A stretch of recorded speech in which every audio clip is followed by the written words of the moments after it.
Un, dos, un, dos.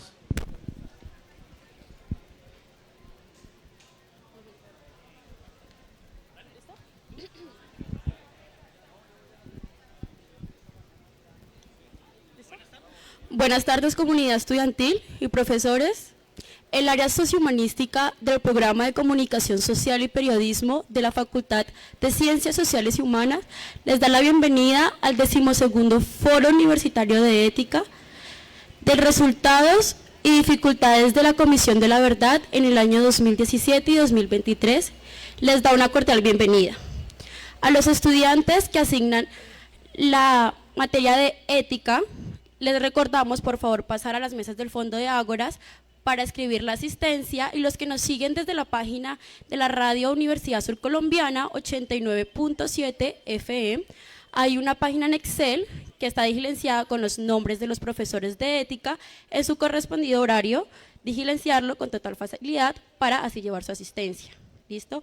Finalmente, informar que el Foro Universitario de Ética está articulado con el primer Congreso Internacional de Ciencias Sociales, Territorialidades y Humanidades y tercer encuentro de investigaciones en ciencias sociales y humanas. Ahora daré paso del micrófono al profesor Carlos Arnulfo Rojas, ¿sí?, coordinador del 12º Foro Universitario de Ética, de los resultados y dificultades de la Comisión de la Verdad en el año 2017 y 2023.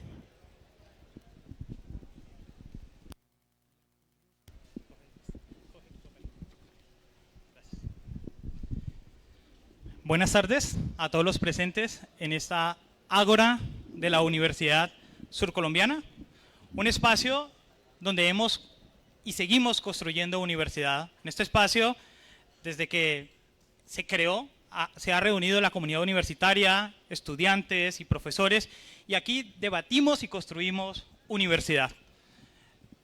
Nuestro 12º Foro Universitario de Ética, pues lo vamos a realizar aquí. Los primeros los realizamos en Arcadia, los primeros 5 foros, y los siguientes 6 los hemos realizado de manera virtual, ¿sí? Todos sabemos lo que sucedió con la pandemia y nos tocó transformarnos y los seguimos haciendo virtual.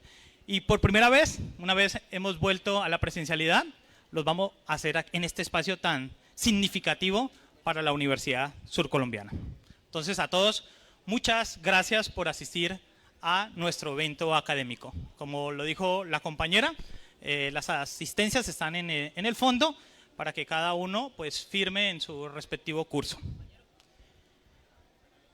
Desde el 2007, el área sociohumanística del programa de Comunicación Social y Periodismo, encargada de la asignatura institucional de ética, vio la necesidad de adelantar actividades prácticas, de tal manera que la materia se ajustara a la teología de la universidad. Con este propósito se creó este espacio, Foro Universitario de Ética, en el que profesores y estudiantes nos encontramos y dialogamos sobre la ética ciudadana. Con el de hoy llevamos 12 foros universitarios. El primer foro trató sobre el peligro de la construcción de discursos afectivos con vistas a manipular la opinión pública. Nuestro segundo foro centró su atención en la desafección política que amenaza a los estudiantes de la Universidad Surcolombiana. Por su parte, el tercer foro versó sobre la ética ciudadana, sobre la justicia social, sobre los mínimos básicos de convivencia que deben tener los estudiantes como parte de una nación pluriétnica, plurireligiosa, pluricultural. El cuarto foro se preguntó: ¿de qué va la ética en la USCO? Buscando fomentar la vivencia de los valores ciudadanos y la construcción de un observatorio de ética. Mientras que el quinto foro, por cómo construir ciudadanía en la USCO, interesado en concientizar a los estudiantes del impacto de la ciudadanía en sus dos facetas, tanto la que hace referencia a los derechos como la que hace referencia a los deberes. Durante el primer semestre del 2020 y en el marco de la emergencia sanitaria, que todos recordamos, el COVID-19, el área desarrolló el sexto foro, la crisis de la moral, la pandemia del siglo XXI, buscando que los estudiantes de la universidad fueran conscientes de que uno de los grandes males del siglo XXI es precisamente la crisis de los valores morales que atraviesa la sociedad contemporánea. En tanto que el séptimo foro, responsabilidad social del autocuidado, buscó incentivar el valor de la responsabilidad individual entre los estudiantes, quienes al asumir el cuidado de la vida propia, protegían a los demás miembros del contagio del COVID-19. Por su parte, en el segundo semestre del 2021, el área llevó a cabo el 8º Foro Universitario de Ética, Dignidad y Protesta Social, buscando dignificar la protesta social, efectuada, maltratada por los medios de comunicación tradicional y algunas orillas de la sociedad, y también visibilizar las acciones y el sentir juvenil de la protesta social desde parámetros de la ética ciudadana. En el primer semestre de 2022 organizó el 9º Foro Universitario de Ética, Ética y Participación Política, que se dirigió a valorar la participación ciudadana en los procesos electorales de una democracia participativa y representativa como la colombiana, así como el desencanto de la ciudadanía frente a los procesos y resultados electorales que se han presentado en la historia y en el presente de nuestro país. Durante el segundo semestre del 2022 llevó a cabo el 10º Foro Universitario de Ética, las decisiones de la sexualidad en los jóvenes universitarios, que buscó sensibilizar las miradas que tienen los estudiantes sobre la sexualidad y la toma de decisiones en ella, desde varias orillas teóricas y prácticas. En esta medida, el espacio del foro promovió la pluralidad de voces y el valor de la tolerancia, dado que permitió el encuentro dialógico entre distintas éticas comprensivas que se dirigen a orientar la sexualidad humana. Finalmente, durante el primer semestre del 2023, el área sociohumanística llevó a cabo el 11º Foro Universitario de Ética, el etos de la justicia restaurativa, con la intención de reflexionar sobre la manera en que los jóvenes universitarios entienden la justicia y la aplican, fomentar la vivencia de la justicia restaurativa entre la población universitaria surcolombiana y promover el valor de la reconciliación entre la población. En este segundo semestre del 2023, el área lleva a cabo el 12º Foro Universitario de Ética, Resultados y dificultades de la Comisión de la Verdad, 2017-2023. Con él se propone ayudar al cumplimiento de los objetivos de la Comisión de la Verdad, organismo creado para contribuir al esclarecimiento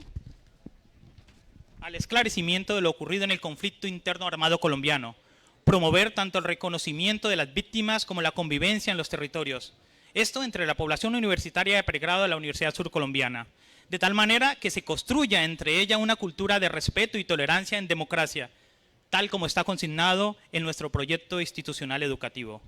Como saben todos y todas, este foro empezó ya hace un par de meses con una encuesta de 21 preguntas que valoró la percepción de 740 estudiantes sobre el conflicto armado interno colombiano, sobre el proceso de paz y sobre los resultados y las dificultades que ha tenido la Comisión de la Verdad a la hora de dar a conocerlos.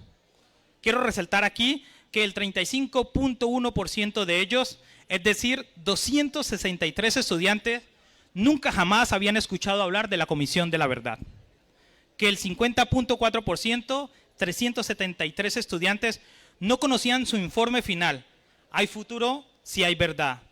Que tan solo 242 estudiantes, es decir, el 32.7%, se considera parte de la solución del conflicto interno armado, mientras que los restantes 498, es decir, el 67.3%, no se considera parte de la solución. Estos resultados nos llevaron a los profesores de ética a desarrollar un taller en los 27 cursos que tenemos a cargo.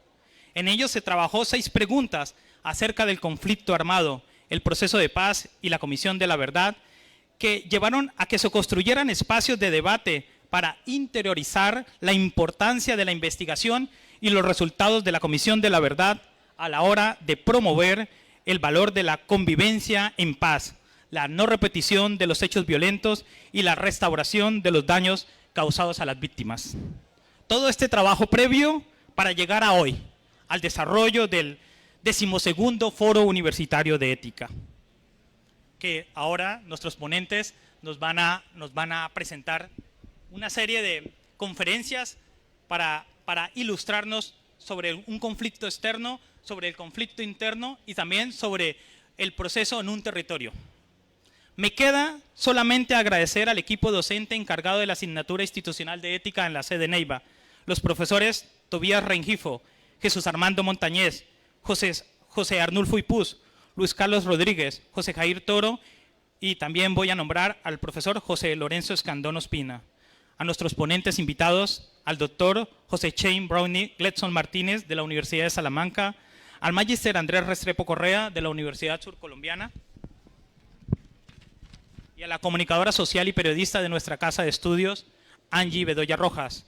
Gracias por aceptar nuestra invitación.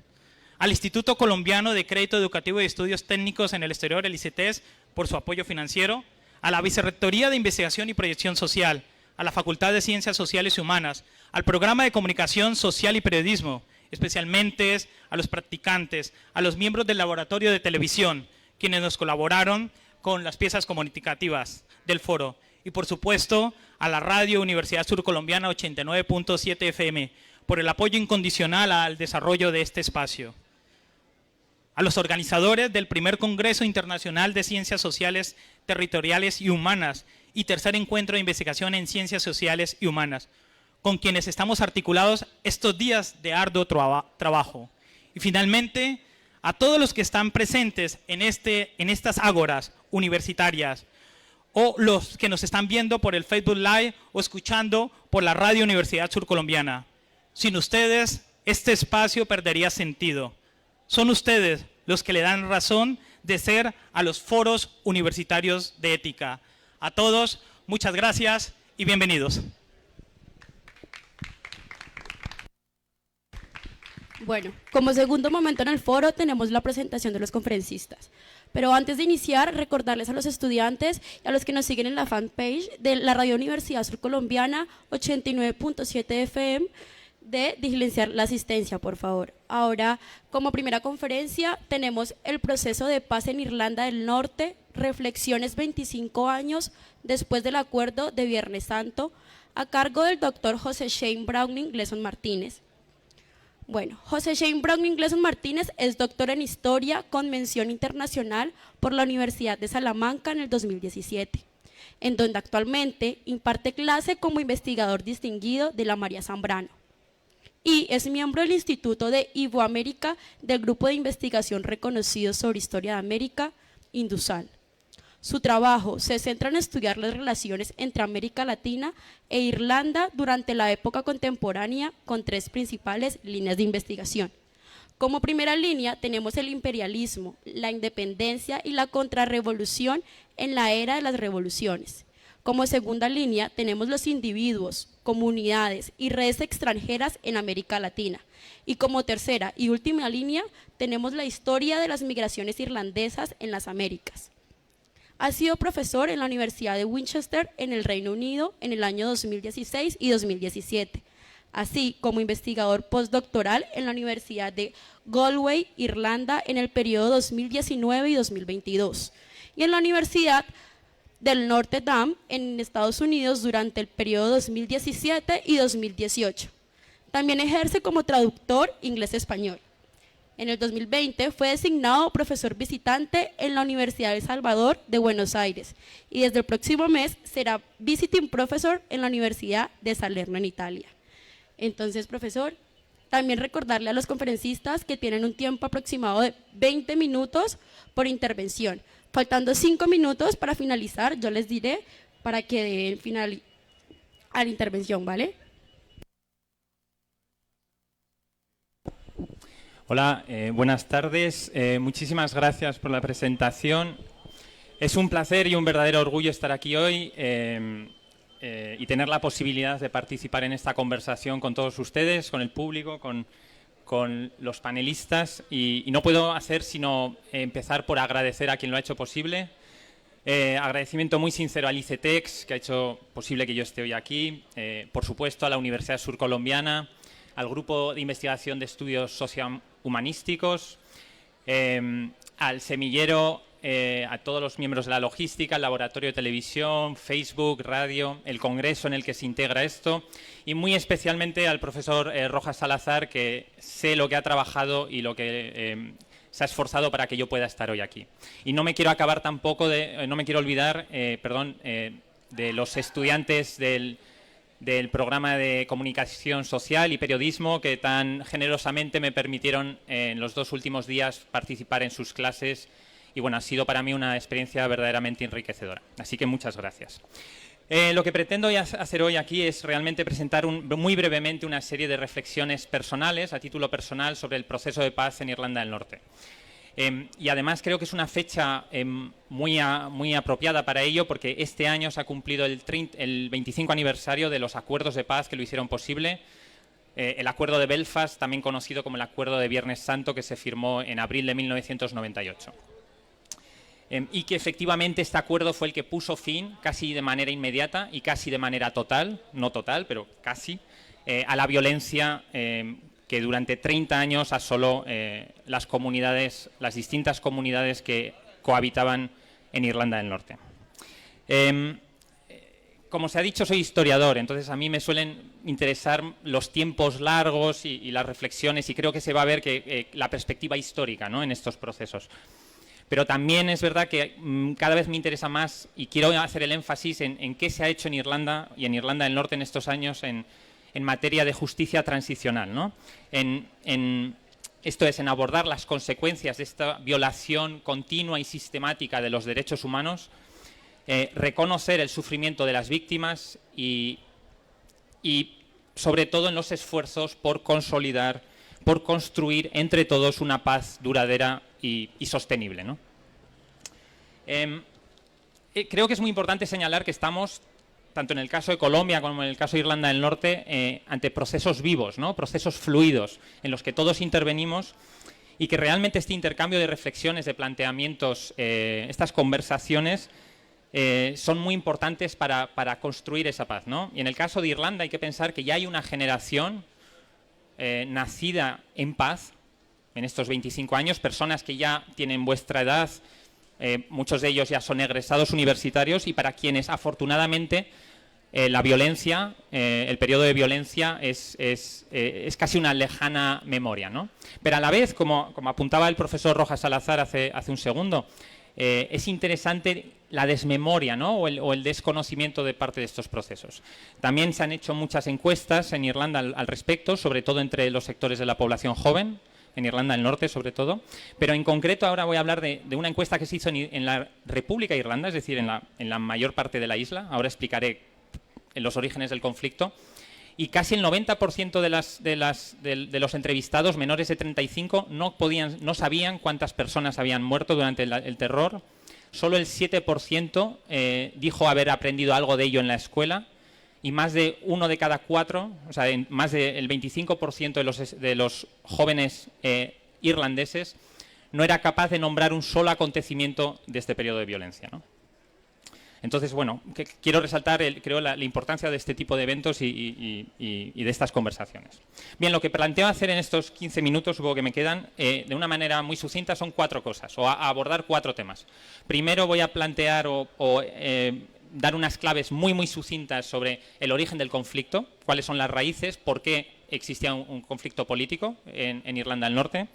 En segundo lugar, abordaré a muy grandes rasgos en qué consistió el periodo de violencia. En Irlanda del Norte el periodo de violencia se conoce como The Troubles, es decir, los problemas o el problema. Es un eufemismo, ¿no?, que también revela esta dificultad de afrontar la violencia y lo que significa, y que abarcó 30 años, del 1968 a la firma del acuerdo en 1998.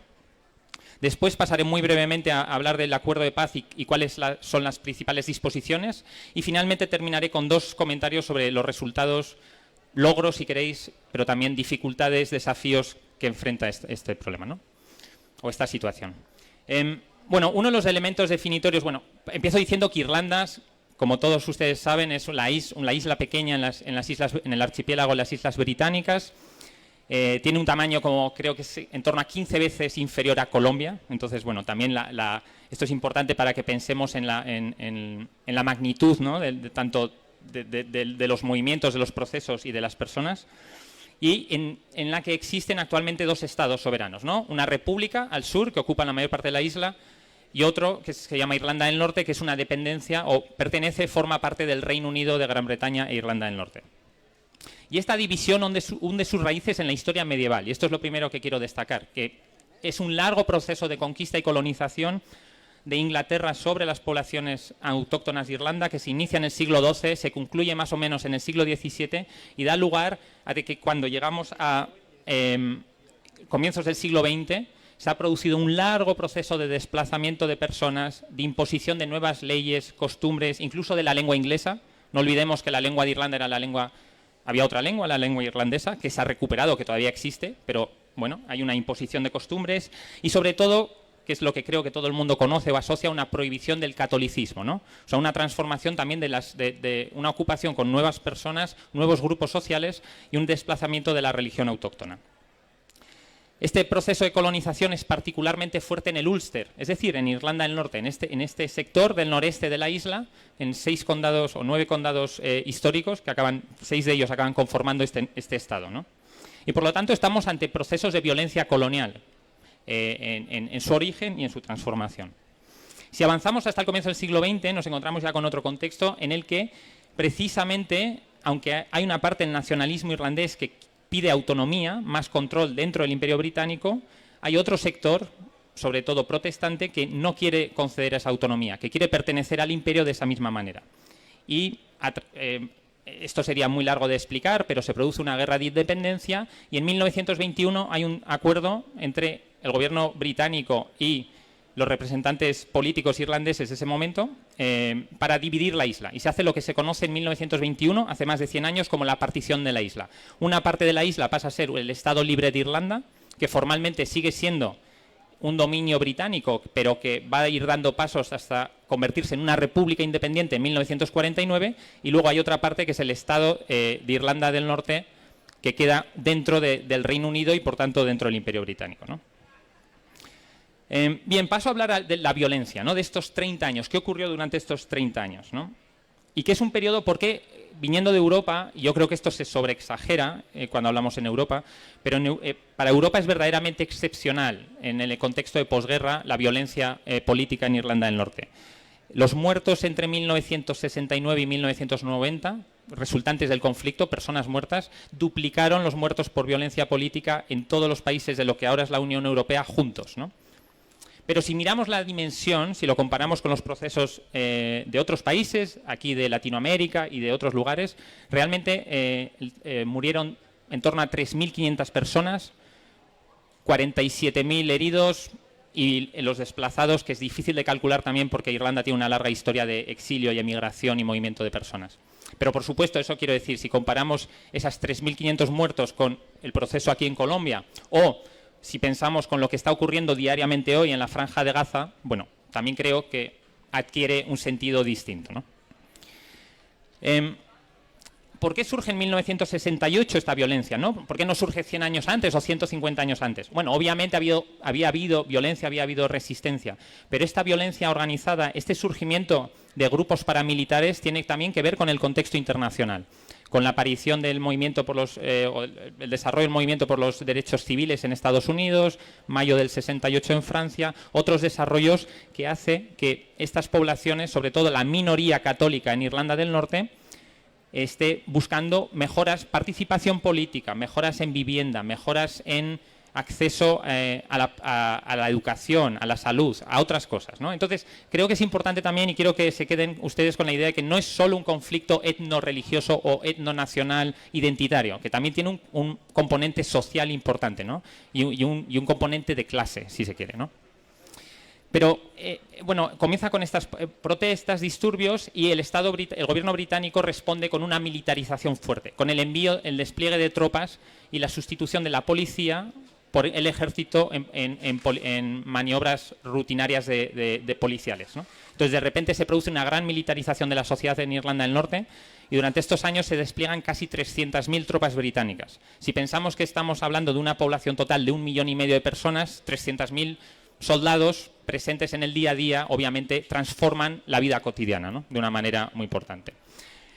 Y entonces, por lo tanto, lo que pasa es que el Estado pierde el monopolio de la violencia, que es uno de los factores también claves en el proceso de paz, en la construcción del proceso de paz, ¿no?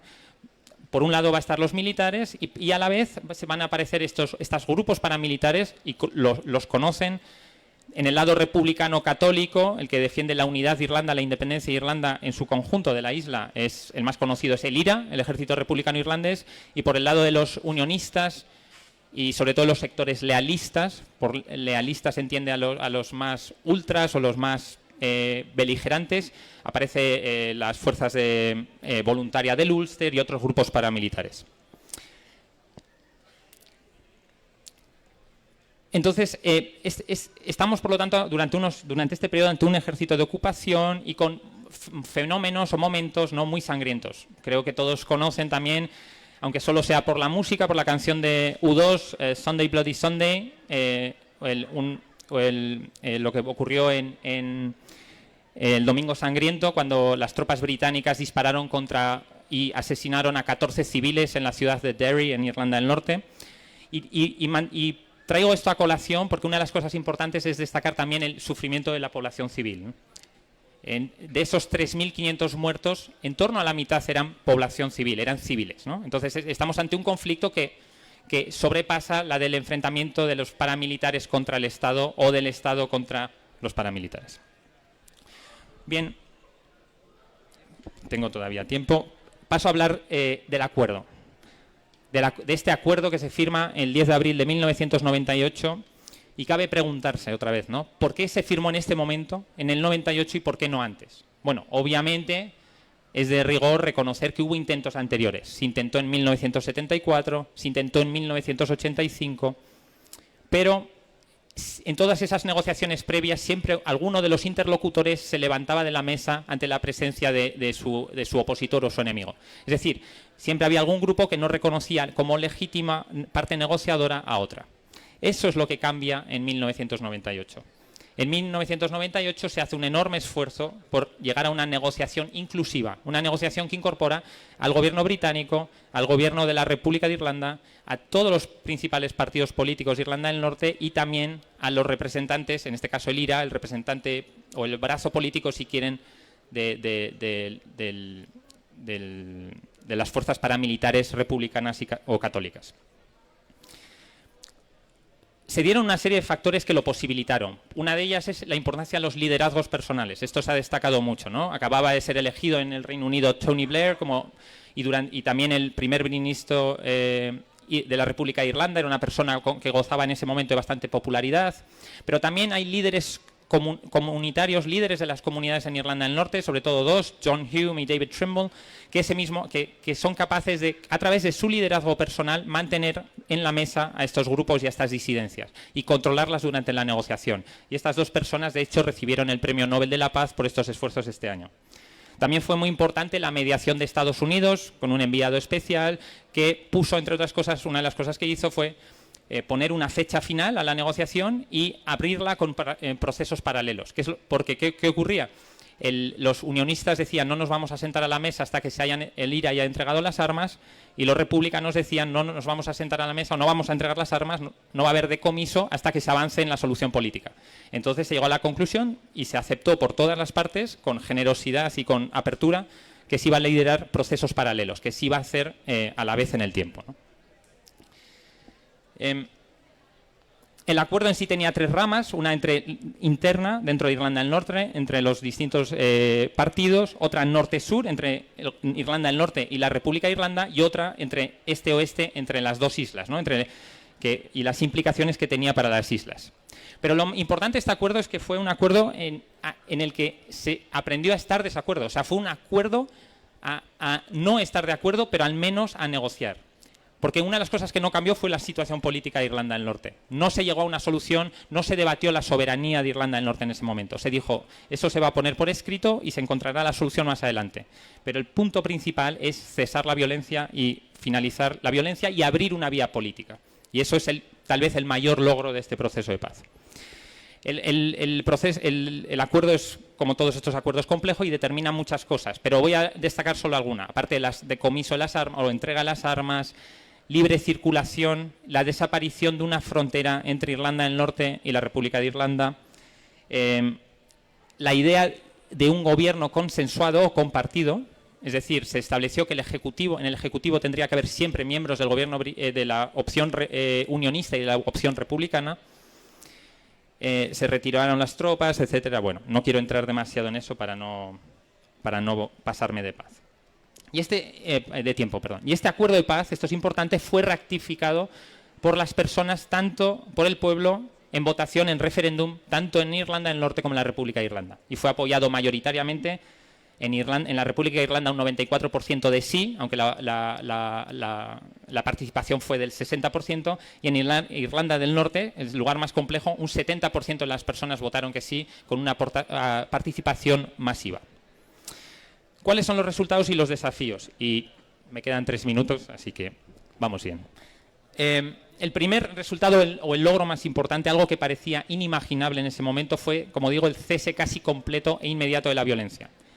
La violencia no acabó por completo. De hecho, esto hay que destacarlo, el acto terrorista, el coche bomba más sangriento de todo el proceso de violencia, se produjo después de la firma del acuerdo, en el verano de ese año, con un coche que mató a 29 personas y más de 200 heridos puesto por el IRA provisional, como una excisión del IRA que no quería reconocer el acuerdo. Pero la reacción de las fuerzas republicanas condenando el asesinato, el atentado, perdón, de hecho, muchos analistas coinciden en que reforzó el proceso de paz, porque eso no había pasado hasta la fecha. Nunca los republicanos habían condenado un atentado hasta esa fecha, un atentado de su brazo armado. Entonces, si asimilamos esta situación al proceso colombiano, podría decirse, creo, que se puso mucho énfasis en el objetivo, en uno de los objetivos de la Comisión de la Verdad aquí, ¿no?, de evitar esa repetición de la violencia. Gracias al final de la violencia, hubo un desarrollo regional, aumentó, por ejemplo, el turismo, algo impensable antes, que ahora es un 5% del Producto Interior Bruto de Irlanda del Norte, que es muy alto considerando de dónde veníamos. Se iniciaron procesos de justicia reparadora o restaurativa, con reuniones entre víctimas y verdugos. Se intentó desabordar esa cultura de la violencia, creando, por lo tanto, a través de estos procesos, proximidad, empatía, y destruyendo o desmitificando la imagen del otro, ¿no? Muchas veces existen en estos conflictos un estereotipo sobre quién es el otro y por qué le odio o por qué no. Pero, ¿cuáles son las dificultades? ¿Cuáles son los desafíos? Empiezo en el plano institucional. El primero es que se diseñó un sistema de gobierno compartido que más o menos lo que hacía es dar siempre un poder de veto a los unionistas y a los republicanos. ¿En qué se ha traducido eso? En que en los últimos 25 años, más de 10 de ellos, no ha habido un ejecutivo en Irlanda del Norte, porque no se han puesto de acuerdo las dos facetas. Y también, en cierto modo, es una trampa, porque imposibilita que se salga de esa cultura de conflicto o de oposición entre dos bloques. Ahora, de hecho, hay un partido que es una opción política bastante importante y que tiene muy difícil gobernar por esa estructura, ¿no? Segundo desafío, lo conocen todos ustedes también, el Brexit, ¿no?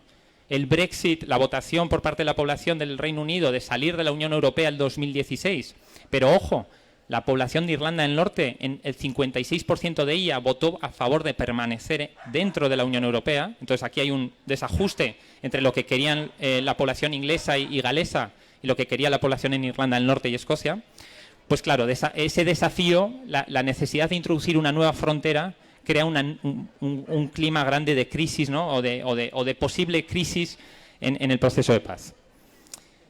Pero es que además del proceso de paz, y acabo con esto, se ha abierto la puerta también a la pérdida de ese consenso. Y pongo un ejemplo. Ahora mismo el gobierno británico está intentando aprobar una ley que han llamado de legado y reconciliación, y que realmente lo que promueve es una amnistía general para todos los soldados todavía pendientes de juicio por asesinatos o por actos cometidos durante el periodo de violencia. Claro, esto cuenta con la oposición de los partidos norirlandeses, de las víctimas, de los grupos de las ONGs y del gobierno de la República de Irlanda, ¿no? Y abre la puerta, como digo, a que se cierre esa idea también de justicia reparativa o restaurativa, que fue tan clave, un pilar tan básico, ¿no?, del proceso de paz. Esto nos lleva, quiero acabar con un interrogante abierto para todos y igual nos permite también una conversación, ¿no? ¿Es posible, como persigue la Comisión de la Verdad en Colombia, reconocer y restaurar la dignidad de las víctimas y promover la convivencia sin esclarecer la verdad? Porque ¿qué ocurre en Irlanda del Norte? No hay una comisión de la verdad y la reconciliación. Se ha planteado en distintos momentos, pero siempre se pospone, ¿no? Se va posponiendo con la idea también de que es muy reciente, y se habla, aquí viene mi lado de historiador del que hablaba, se habla de que, bueno, el problema es que el peso de la historia es demasiado grande, ¿no? Hay en Irlanda un exceso de historia, y este exceso de historia complica el perseguir la verdad, ¿no? A mi modo de ver, la respuesta a esa pregunta es no, o no del todo, ¿no? Y además se trata de una cuestión también de ética, que es lo que nos reúne hoy aquí. Así que espero verdaderamente que los agentes sociales y los políticos irlandeses, norirlandeses, miren más allá de su isla, miren aquí a Latinoamérica, miren también qué ocurre en Colombia, y creo que este paso será necesario para poder avanzar también en la cuestión de la soberanía del territorio. Agradezco enormemente la oportunidad de aprender directamente del proceso colombiano en esta conversación y les doy las gracias a todos por la atención. Muchas gracias. Muchas gracias, doctor José Shane. Bueno, ahora pasamos a la segunda conferencia, que se titula La ética como un hábito para la vida y una práctica en las ciencias humanas, a cargo del magíster Andrés Restrepo Correa. Andrés Restrepo Correa es sociólogo, magíster en conflictos, territorios y culturas, docente del programa de Ciencias Políticas de la Universidad Surcolombiana e investigador del Centro de Estudios Regionales del Sur, CERSUR. Coordinador territorial de la Agencia de Reincorporación y Normalización ARN del Huila. Junto a esto, ganó un Premio Nacional de Educación en el año 2011, ex asesor del Alto Comisionado para la Paz y ex coordinador de la Comisión de la Verdad en el Huila. Entonces, señor magíster, por favor. Gracias, muy buenas tardes para todos y para todas. Muchas gracias y un saludo especial a los organizadores, las organizadoras, a los colegas panelistas, la colega también en este importante foro. Un poco mi intervención está muy enfocada hacia la ética, precisamente porque a la diestra de la verdad se encuentra la ética y la moral. En mi oportunidad de ser coordinador de la Comisión de Esclarecimiento de la Verdad en el Departamento del Huila, pues con esta experiencia vengo a presentarles en este breve tiempo al menos 4 elementos que me parecen fundamentales compartir con ustedes. Dos primeros que están relacionados con la ética precisamente, uno de ellos esa ética como un hábito para la vida y un segundo esa ética en el marco de la construcción de las ciencias sociales, precisamente porque la labor de la Comisión de la Verdad fue básicamente una construcción también de conocimiento. Y otras dos más relacionadas con la Comisión de la Verdad, los desafíos de la Comisión de la Verdad y los resultados de la Comisión de la Verdad. Primero, como antesala, debemos saber que la Comisión de Esclarecimiento de la Verdad, la convivencia y la no repetición nace del acuerdo de paz firmado por el Estado colombiano y las extintas FAREP en el año 2016. Es el producto es uno de los 5 acuerdos que están en el documento de acuerdo final. Vale decir que el primero es el de la reforma oral integral, el segundo el de la participación política, el tercero el del fin del conflicto, que es donde en este momento estoy trabajando en la actualidad, y el cuarto sobre la solución del problema de las drogas y el quinto sobre las víctimas. Ese quinto punto construye el sistema integral de verdad, justicia, reparación y garantías de no repetición con 3 mecanismos, uno que es la Jurisdicción Especial para la Paz, otro que es la Unidad de Búsqueda de Personas Dadas por Desaparecidas y otro que es la Comisión de Esclarecimiento de la Verdad. Esta comisión nace en noviembre del 2018 y le dan 3 años para esclarecer un conflicto armado que pues tiene una duración de cerca de 70 años. Ahorita hablamos de la variable tiempo y de los desafíos de la comisión, pero ese es el contexto de la Comisión de la Verdad. Otro aspecto importante es que en Colombia, a pesar de tener un conflicto tan largo y haber vivido acuerdos de paz durante muchos años, muchas décadas, no existía una Comisión de la Verdad desde el año de 1958, cuando después de la dictadura del general Rojas Pinilla y la amnistía de 1957, pues se ordena que se cree una Comisión de la Verdad que publique unos resultados que fueron ya pues realizados de 1957 a 1960. De ahí salen dos libros bien interesantes que se llaman La violencia en Colombia, tomo 1 y tomo 2, que ya se consiguen acá en Panamericana. Esto es propaganda no paga, pero que es muy importante que los tengan también en sus bibliotecas. Después de eso, hasta el 2018 no había Comisión de la Verdad. Del 58 al 18 hay una guerra de por medio y hay mucho espacio de investigar. La Comisión de la Verdad nace con 3 objetivos. El primero, como tú lo decías, esclarecer la verdad, lo que ocurrió en el marco del conflicto. El segundo, trabajar por la convivencia, porque si no resolvemos el problema de la sana convivencia o la ausencia de una sana convivencia, pues no vamos a poder terminar el conflicto. Y el tercero, trabajar por la no repetición, porque simplemente la magia de todo esto es que el conflicto no se repita nunca más. Esos fueron los objetivos de la Comisión de la Verdad, un poco para que entremos en contexto y ahorita los abordamos en el desafío y en los resultados. Pero hablemos un poco de ética. Hablemos un poco de ética porque en el marco de la Comisión de la Verdad y de la construcción de verdad, tal vez el primer rasero que debe existir es la ética. La ética entendida clásicamente como, bueno, si se quiere, como disciplina filosófica que trata precisamente como del bien y el mal, trata de la moral y trata del comportamiento de los seres humanos, pero también entendiendo la ética de una manera clásica como ese conjunto de normas que finalmente están regulando la conducta de la gente y la vida de la gente. Cuando hablamos de la verdad, estamos muy cerquita de allí.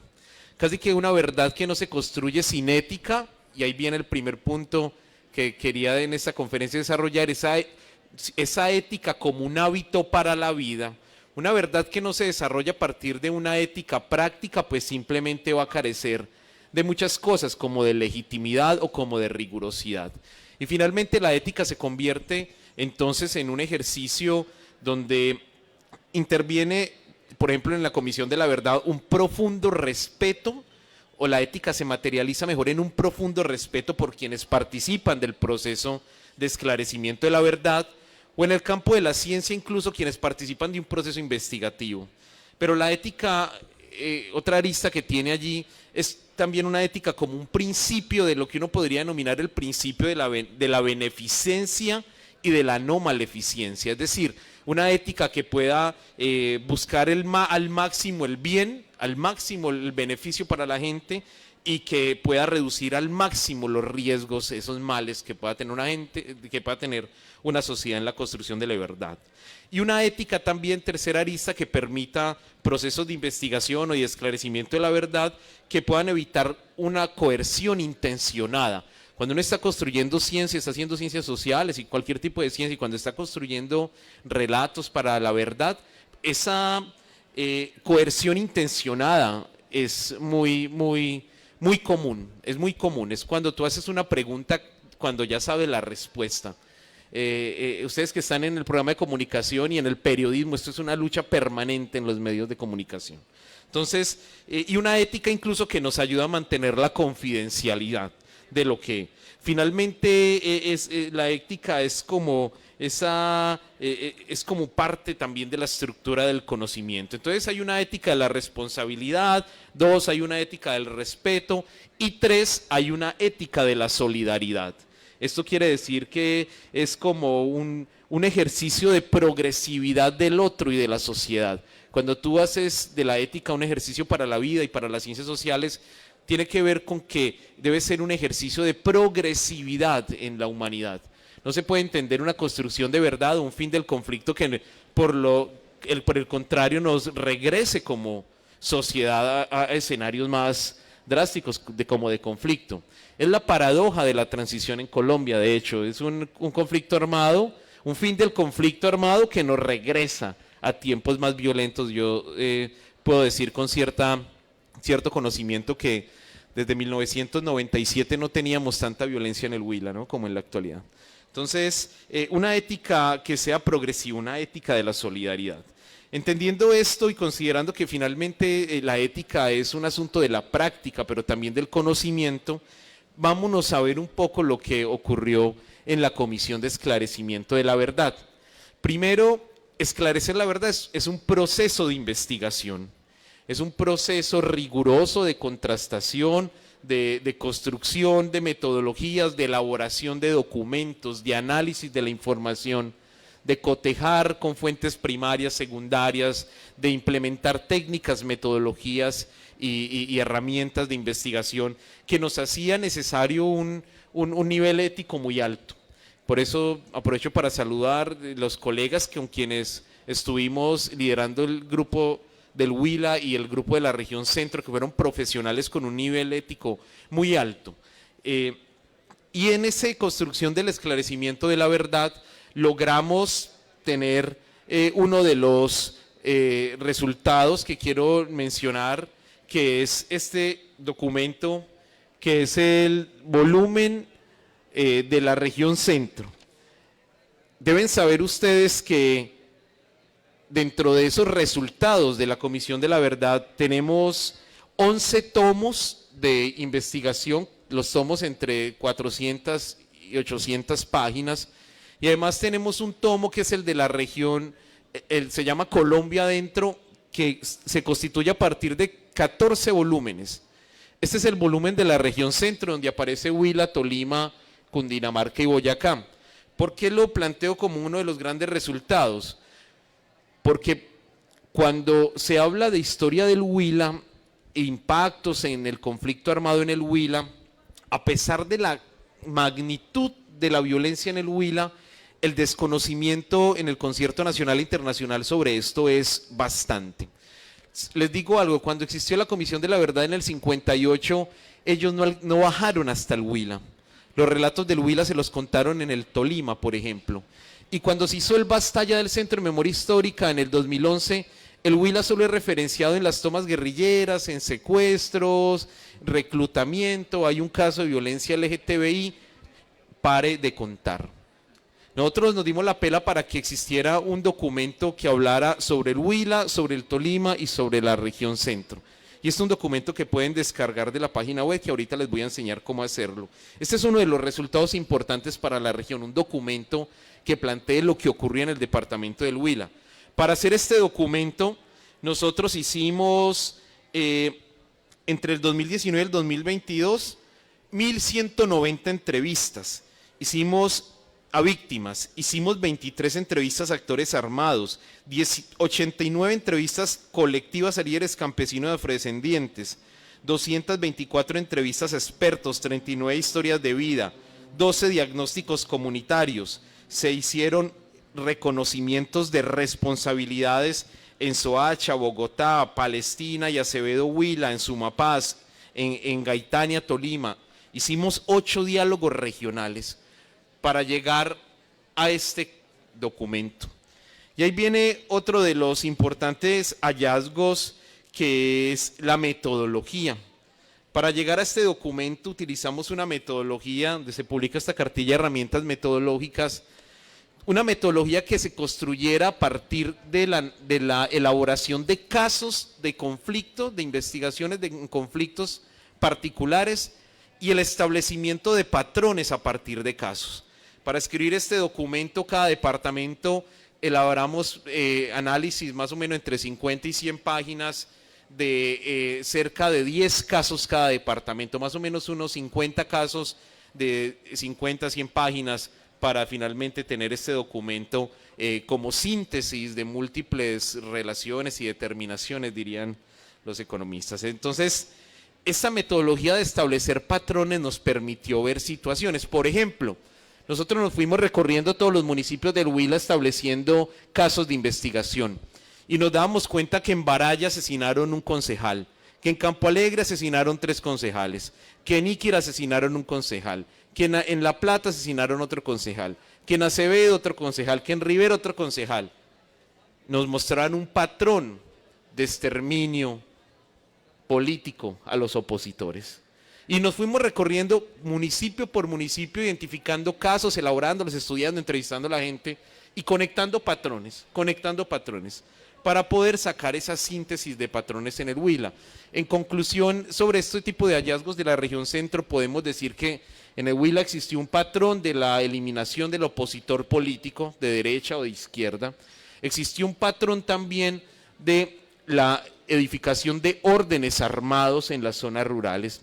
existió un patrón de violencia contrainsurgente por parte de fuerza pública a civiles y a guerrilleros y opositores. Existió también un patrón de violencia contra civiles enfocado por organizaciones insurgentes, y existieron otros patrones también de violencia que pueden encontrar en el informe final. Dentro de esos resultados está el documento del informe final que se llama Hallazgos y Recomendaciones. Lo pueden descargar también. Es un documento de 800 páginas donde nos muestra, acá tengo una síntesis que se llama La Paz Grande, donde nos muestra algunas recomendaciones y algunos hallazgos que son fundamentales para la construcción de esta verdad y de la no repetición. Por ejemplo, un hallazgo importante que les quiero compartir es que la Comisión de la Verdad le pide a Colombia que pueda profundizar la democracia mediante la exclusión definitiva de las armas del escenario de lo político y de lo público.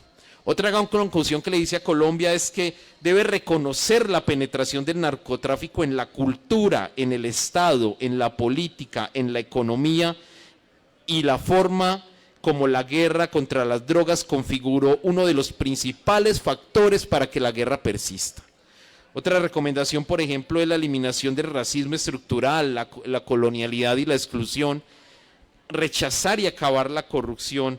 Y otras recomendaciones muy bonitas y muy importantes, como por ejemplo el llamado a los jóvenes a encarar la verdad de las causas de los horrores del conflicto armado y a construir una nación nueva que está en sus manos, porque ustedes son el futuro, dice el libro de la Comisión de la Verdad.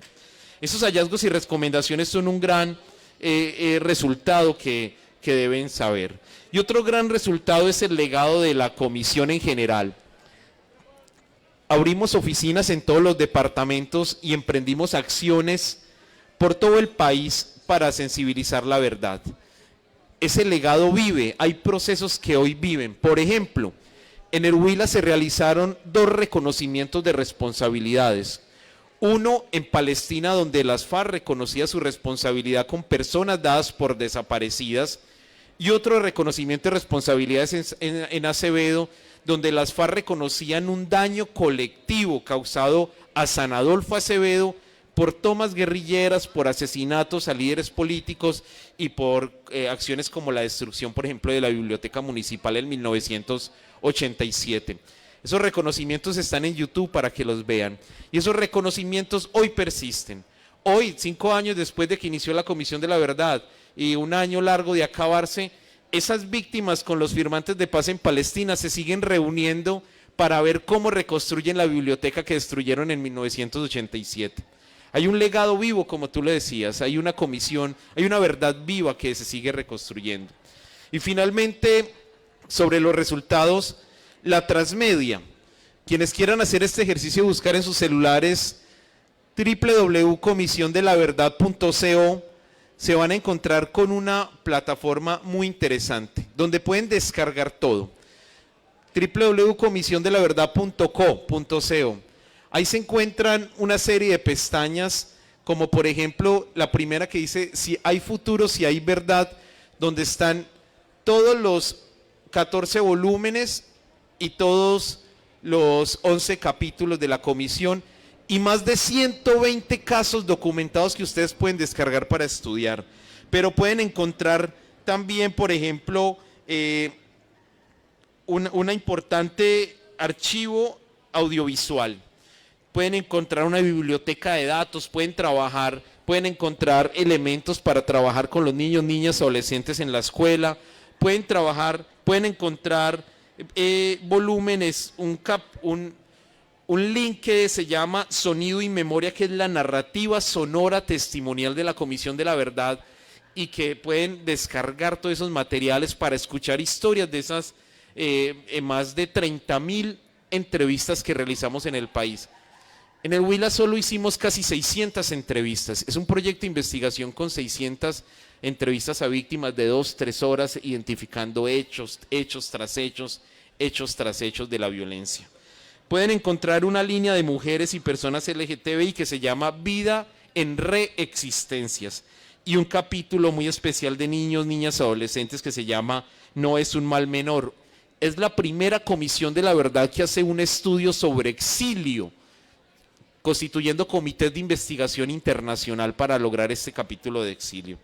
Me quedan como 4 minutos y quiero referirme a los desafíos de la Comisión de la Verdad. Esos desafíos de la Comisión de la Verdad hoy siguen vigentes. Hay un primer desafío para la Comisión de la Verdad del 2018 hasta la fecha, que es la persistencia del conflicto. ¿Cómo construir verdad cuando el conflicto persiste? Construir verdad mientras hay combates, mientras hay personas que se alejaron del acuerdo y se rearmaron, mientras hay sectores de la población civil que atacan la verdad. Ese fue el primer desafío, construir verdad en medio de la polarización, en medio del conflicto. El segundo desafío fue la variable tiempo, 3 años, después nos alargaron a 3 años y 7 meses por la pandemia. Reconstruir 70 años de violencia en 3 años.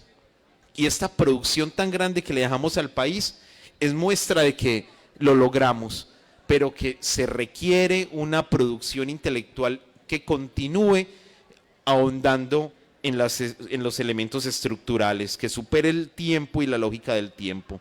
Tercer desafío, es una verdad en disputa.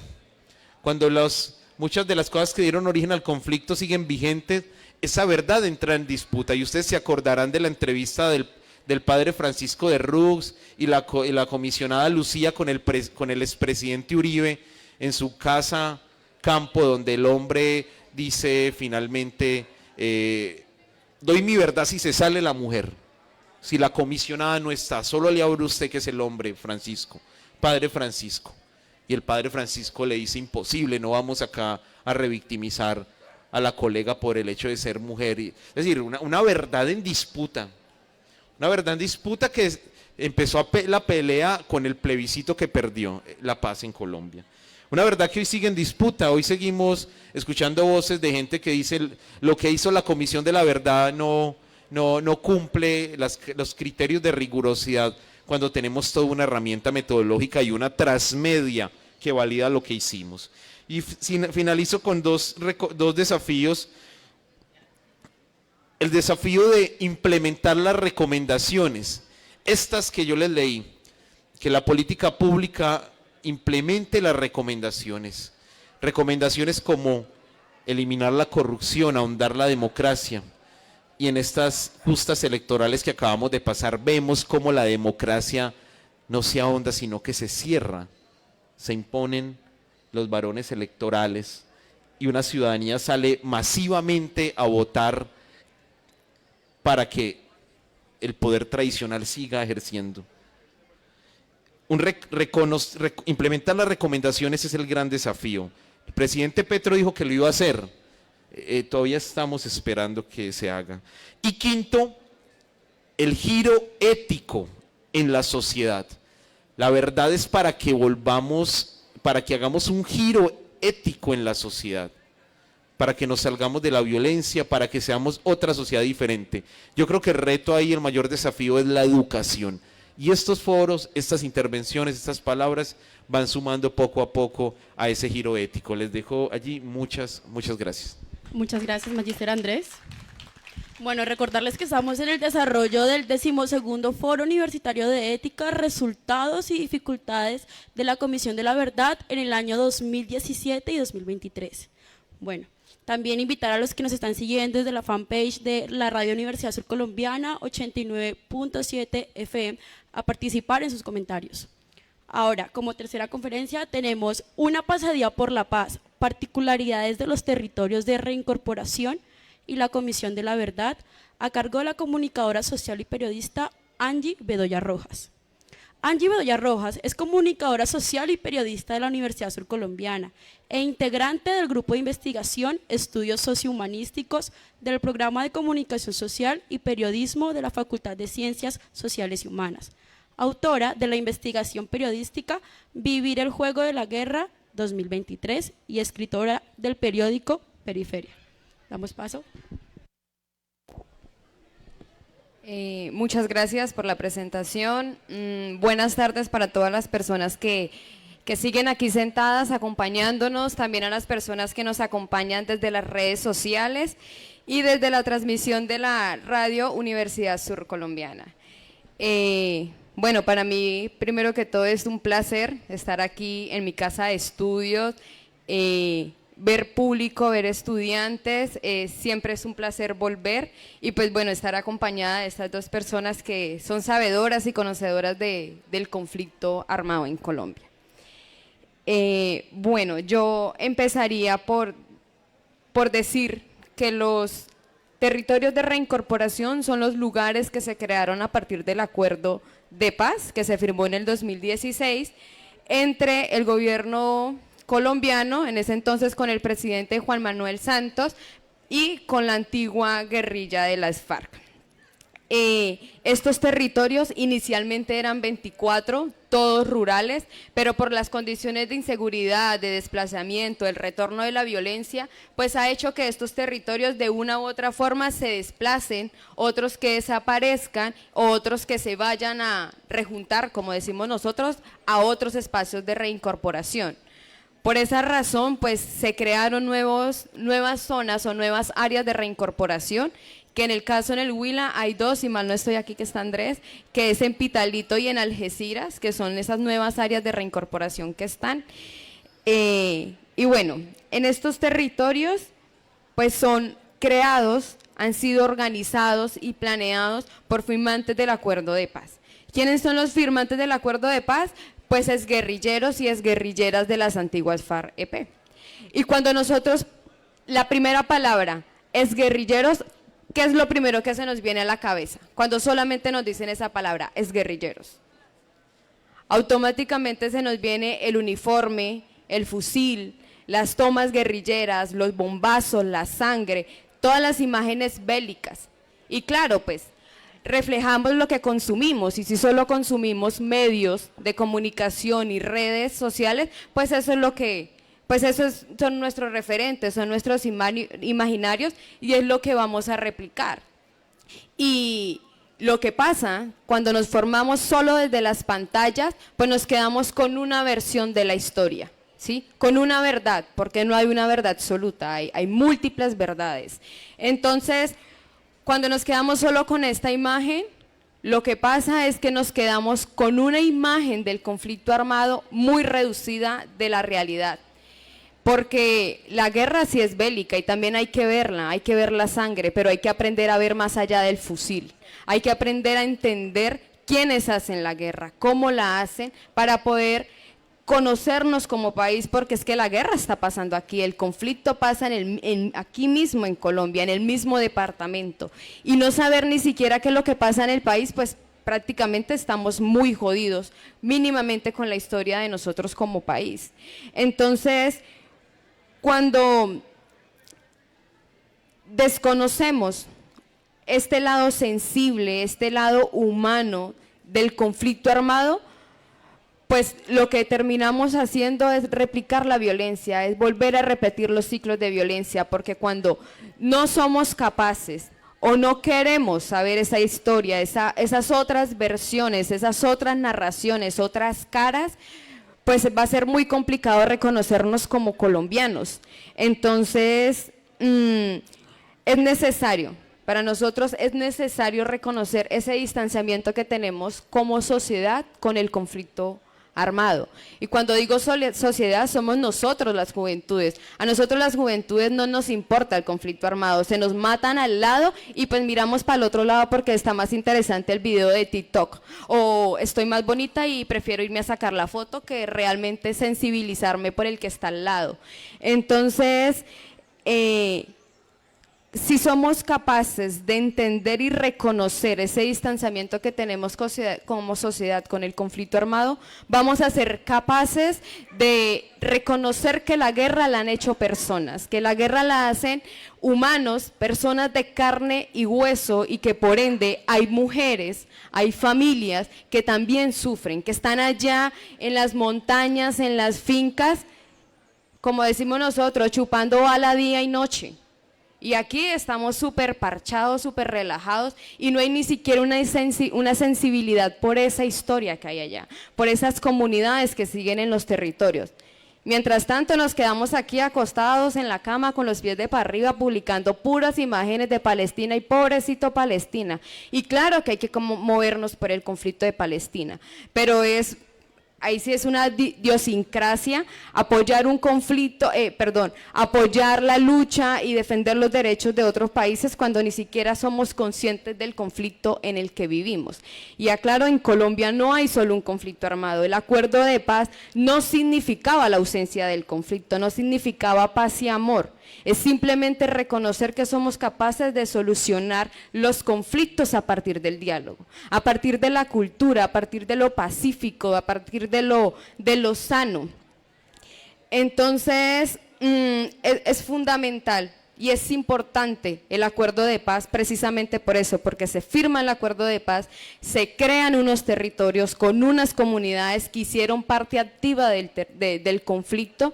Y la idea es irlos a visitar, irlos a conocer. Por eso estas comunidades firmantes del acuerdo de paz están creando proyectos productivos, sitios turísticos, están haciendo mil y una cosa en el territorio para que nosotros, la sociedad civil, el centralismo, los que estamos aquí en la ciudad, pues por lo menos miremos para el lado, por lo menos miremos en las zonas o en las nuevas áreas de reincorporación que hay aquí en el departamento o en el Tolima hay espacios de reincorporación, en el Caquetá también lo hay. Y la idea es ir a conocer esa historia, irlos a escuchar, irles a ver la cara.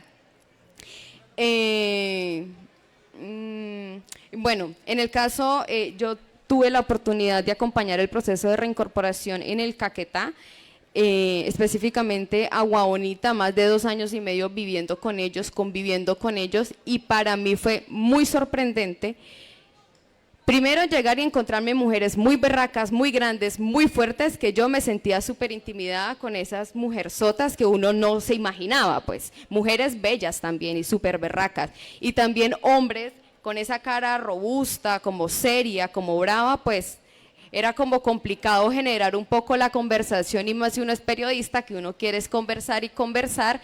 Entonces, pero después de estar allí, convivir, generar confianza, estar en el territorio, pues logré observar cómo toda esta disciplina militar, toda esta disciplina de orden que ellos tenían, de organización, fueron capaces de transformarla de la guerra hacia la paz. Ver esa gente cómo se levantaba a las 3, 4, 5 de la mañana a echar pala, pica, a construir casas, y unas a cocinar, otras a yerbar, otras a hacer lo administrativo. Esa distribución del trabajo por convicción a mí me pareció muy bonita, porque acá en realidad hacer un trabajo en equipo en una clase es súper complicado que todos nos reunamos. Todos tienen full excusas. Pero allá ver la gente que sin llamarla, sin despertarla, ya estaba diciendo, bueno, ¿qué hay que hacer? Entonces, ver esa berraquera, ver esa humildad de esta gente firmante del acuerdo de paz, aclaro, no justificó la guerra, no justificó sus acciones, pero sí tenemos que darnos la oportunidad de escuchar otras historias. Entonces, ver esta gente allá en Agua Bonita, pero no solo en Agua Bonita, también en Miravalle, que es en San Vicente del Caguán, también en Vista Hermosa. Yo viví en Vista Hermosa Meta y en Puerto Rico Meta, y allá también la gente está muy comprometida con el acuerdo de paz. Entonces, recorrer estos territorios, ver esas historias, a mí, de manera personal, me convence de que la paz sí es posible, de que nosotros lograríamos vivir en paz si quizás las condiciones regionales y territoriales fueran distintas, donde las familias no tengan que recibir bala toda la noche, todo el día, que no se puede ir ni siquiera a la escuela porque el centro operativo es la escuela, porque allá llegan los grupos armados y chao profesora, chao estudiante, y quítense de acá, que acá necesitamos este espacio, porque así funciona el conflicto. El conflicto no es bonito ni es romántico. Entonces, si las condiciones fueran distintas, quizás podríamos vivir en paz y gestionar toda una sociedad en paz. Y bueno, por eso considero que es súper importante escucharnos, reconocernos y conocernos como país, porque es muy complicado, acá ni siquiera sabemos la historia de nuestro pueblo. Ni siquiera sabemos si en nuestro pueblo hay guerrilla o no hay guerrilla, cuáles son los actores armados, eso no lo sabemos. Y es muy jodido porque si no nos interesa ni siquiera la historia más local, la más cercana, la del barrio, la de la comuna, la del pueblo, pues estamos mucho más distanciados de estas realidades nacionales que pasan especialmente en las zonas rurales. Entonces, y por eso siento que este gran diálogo fue fundamental, la Comisión de la Verdad, porque fue esa entidad que llegó al territorio a trabajar con los firmantes del acuerdo de paz, que esas personas tenían 1000 estigmas encima, y empieza a trabajar con la comisión en generar espacios de diálogos con víctimas del conflicto armado. Y adivinen quiénes son las principales víctimas del conflicto armado. La población civil. Nosotros, según el informe de la Comisión de la Verdad, 8 de cada 10 personas muertas en conflicto armado fueron civiles, 8 de cada 10. Es súper alarmante. 121.000 personas dadas por desaparecida, y eso que ahí no recoge la cifra total, porque es un aproximado, es un aproximado. 17.000 niños reclutados para los grupos armados. Complejo, o sea, me salvé, soy muy de buenas, que no nací allá. ¿Sí? Porque la guerra, no estar en la guerra, en últimas parece ser un privilegio, porque todos los territorios están marcados por el conflicto armado. Entonces, cuando llega la comisión y genera estos espacios, pues son importantes porque nosotros, los que estamos en la ciudad, los que estamos en la universidad, los que nos estamos formando, pues llegamos a los territorios con 1000 preguntas. Y allá están los firmantes con 1000 respuestas, con 1000 dudas, con 1000 perdones, con un montón de vainas. Entonces la idea y de este foro de ética también es motivarnos a ir a conocer esas historias, a ir a conocer esos territorios, a ver qué es lo que pasa, porque la historia que conocemos y sabemos es la historia oficial, y hay muchas historias, como le decía, y está la historia subalterna, que es justa y necesaria conocerla para ver qué encontramos, que, como decía Andrés, qué patrones uno identifica ahí de la violencia, para poder entender un poco más la violencia. Y tuve la fortuna de participar uno en Piñalito, eso es Vista Hermosa Meta. Piñalito es un caserío súper golpeado por la violencia, se hizo en un polideportivo. En este polideportivo pues pasaban las cosas más feas del conflicto, como violaciones, tiraban los muertos ahí y un montón de cosas, y precisamente diagonal a donde quedaba el polideportivo quedaba el único lugar como de recreación, la Gallera, y ahí. Y un día, un viernes, que usted sabe que los campesinos bajan todos pues al pueblito a tomar, a vender, a mercar, pues se fueron toda esta gente de fiesta, porque se había anunciado 8 días antes de que iba a haber unos juegos de pelea, y hicieron que se convocara todo el pueblo allí en Piñalito, y alrededor de las 10 de la noche llegan 3 camionetas, se bajan desde el polideportivo y disparan, y hay una masacre tremenda en Piñalito. Y de ahí empiezan 1000 historias que empiezan a desplazarse toda esta gente, y gracias al acuerdo de paz empiezan a volver estos campesinos que llevaban más de 15, 20 años sin volver al territorio. Entonces, cuando llegan esta gente, se crean estos espacios de diálogo con la Comisión de la Verdad, y era muy curioso porque la gente, digamos, el evento estaba citado a las 9. Desde las 8, la población civil, la gente que habitaba Piñalito, se pasaba dando rondas y preguntaban, ¿y será que sí va a venir la Comisión de la Verdad? ¿Y quiénes van a venir? Pero sí van a venir los firmantes. Era como que fue la posibilidad y la oportunidad donde tuvo la comunidad para expresar todos sus dolores, todas sus rabias, todas las dudas. Muchas madres vieron su última vez que le dijo, mamá, chao, me voy para la mata, y nunca más lo volvió a ver. Entonces esas mamás llegaban a esos espacios a preguntarle, venga, usted que entró por el lado área tal, ¿será que usted sabe qué pasó con tal persona? Y esos espacios eran muy sanadores, porque era imposible que el ojo no se nos aguara, porque el corazón estaba expuesto completamente al dolor, porque la verdad colombiana es dura, es cruel, es fuerte. Y en esos espacios, después de toda esta resiliencia y esta catarsis del dolor, terminaban todos en un solo abrazo. Abrazo de exguerrilleros, de exparamilitares, exmilitares, víctimas del conflicto armado y testigos del conflicto armado. Y uno ve esos espacios y se abrazan y después terminan en un partido de fútbol y uno dice, ah, sí, el evento, ¿sí? Porque eso lo ve uno desde afuera, sí, el evento y la foto. Pero en el territorio eso fue fundamental porque las relaciones o ese tejido social se fortaleció. La gente que tenía prevenciones con los firmantes del acuerdo de paz, pues pudieron expresar sus miedos, sus angustias, ¿cierto? Y pudieron tejer una relación súper bonita que ahorita trabajan, siguen trabajando, se vincularon a asociaciones, montaron proyectos, se presentaron en convocatorias y sigue avanzando. Entonces, cuando uno ve esas situaciones o esas realidades en estos territorios que han sido tan marcados por la violencia y uno dice, ellos le siguen apostando a la paz, porque nosotros no le apostamos a la paz. Y como decía el profesor Carlos al inicio, se aplicó una encuesta de 739 personas y casi 300 personas que no, que la paz la haga el gobierno y que la hagan los firmantes de paz, que eso a mí no me toca. Y es que el asunto de la paz es una cuestión de todas.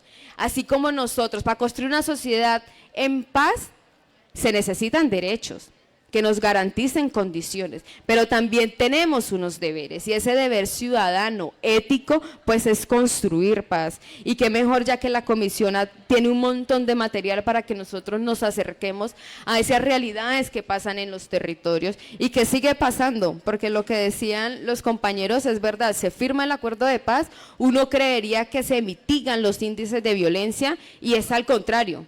El retorno de la violencia llega mucho más dura y mucho más cruda. Entonces, bueno, en Agua Bonita la gente que esté interesada y quiere acercarse a estas comunidades de paz, a estos territorios de reincorporación, en Agua Bonita cada año se hace un festival de grafiti y muralismo, pues para embellecer el territorio, alegrar las comunidades, pero realmente este festival se hace con solo la intención de sentar a las comunidades y a la sociedad a conversar sobre esa otra historia desde un lugar lleno de color y lleno de cultura. Así que para concluir me queda por decir que la reconciliación tiene que ser nuestro horizonte, que hablar con la verdad y escuchar estas realidades será la única forma de permitir la no repetición del conflicto, y cuando somos capaces de conocer esa otra historia, somos capaces de sentir el dolor de esa otra historia, de esas otras familias, porque nos tiene que doler el país. La guerra a nosotros los jóvenes nos tiene que incomodar. La guerra no puede ser un comodín ni de trabajo ni de nada, nos tiene que incomodar, y más si somos de universidades públicas. Nosotros y los jóvenes nos tiene que rascar la realidad, me tiene que picar el conflicto, ¿sí? Eso nos tiene que fastidiar y de alguna forma tenemos que tomar acciones para construir esta gran sociedad que todo el mundo quiere hacer, que todo el mundo quiere vivir, pero nadie quiere como poner el granito de arena. Y bueno, pues la paz es de todos. La invitación es acercarnos al informe de la Comisión de la Verdad, acercarnos a estos territorios y pues es muy preocupante lo que arroja una encuesta, donde la gente dice, sí sé que es la Comisión de la Verdad, pero cuando le preguntas más abajo, no tienen idea de qué es la Comisión de la Verdad. Entonces a veces es la foto, es la goma, es el momento, es el evento, ¿sí? Y participamos, pero ese compromiso individual y ético lo tenemos que hacer cada uno y cada una desde el lugar en el que estamos. O sea, no es decir, sí, yo ya me lo leí, sí, yo ya entendí, si en realidad no lo hemos hecho. Y lo que arroja es que la juventud no le gusta leer, no le gusta leer. Entonces la invitación es por lo menos acerquémonos a los videos que ha producido la Comisión de la Verdad, que desde allí nos puede generar alguna curiosidad, alguna rasquiña nos tiene que generar esa otra historia. Y bueno, pues sí, la paz tiene que ser una prioridad de todos nosotros y más si tenemos la guerra aquí en las narices. Así que hay que hacer la paz como hacemos el amor. Muchas gracias. Muchas gracias, periodista Angie. Ahora damos paso al tercer momento del foro y es la participación de ustedes, el público, y quien nos sigue desde la fanpage de la Radio Universidad Surcolombiana 89.7 FM. Entonces, invitamos a los profesores de ética, al público, a los estudiantes, a si tienen preguntas, comentarios, opiniones. No todos a la vez.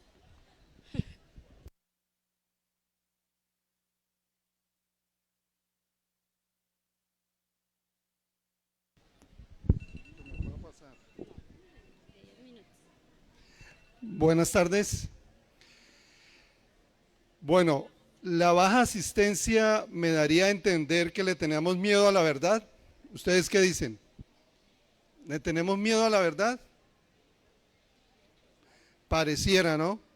Pareciera que los estudiantes de la Surcolombiana le tienen miedo a la verdad. Eso me está diciendo la ausencia de los 300 estudiantes que esperábamos tener en las ágoras permanentemente a esta hora. Bueno, confiamos en que los medios nos ayuden a divulgar. La principal razón de nosotros como docentes de ética para estar hablando de este tema es porque nos preocupa el compromiso ciudadano de los estudiantes. El compromiso de los ciudadanos que se refleja en enterarse de la verdad y empezar a participar de construir ese nuevo escenario para la paz. Porque ya lo han dicho aquí nuestros conferencistas, la guerra la tenemos aquí afuera. Hay muchos actores y factores de conflicto que lo tenemos aquí afuera. Todos los días nos quejamos de factores de conflicto. Pareciera que nos gusta más el conflicto que la paz, ¿cierto? Y por eso entonces construir la verdad del conflicto nos cuesta, aceptar la verdad del conflicto nos cuesta y nos parece más fácil seguir un poco, diríamos, engañados por las cosas que dicen los medios de comunicación. En mi experiencia previo a este foro con los estudiantes de los grupos que tengo a cargo, fue significativo que allí hubo participación de los estudiantes, lástima que aquí no lo han manifestado, donde mostraron ese sufrimiento que han tenido en el conflicto. Muchos estudiantes manifestaron cómo han sido afectados por el conflicto, pero llega a esta conclusión que esa afectación todavía no los compromete con la paz. Entonces ahí es donde diríamos aquí que pareciera que firmar un acuerdo de paz lo dejamos para que otros lo cumplan. Y nosotros como ciudadanos, ¿qué aporte le estaríamos haciendo a un acuerdo de paz? Esa es la convocatoria que le estoy haciendo a los estudiantes a través del ejercicio de pensar en la ética y ejercer la ética, porque la ética no puede ser solamente teoría. Entonces la convocatoria que le he hecho a mis estudiantes y que le hemos hecho a los profesores de la Universidad Surcolombiana es que en ese ejercicio de la ética, de practicar la ética, debe estar uno de las líneas es nuestro compromiso con la solución de conflictos que en la cotidianidad tenemos, pero que a la vez son parte de unos reflejos de conflictos institucionales. Lo que nos deja el conflicto, en la reflexión que también hacíamos, es que hay muchas mentiras y por eso la Comisión de la Verdad.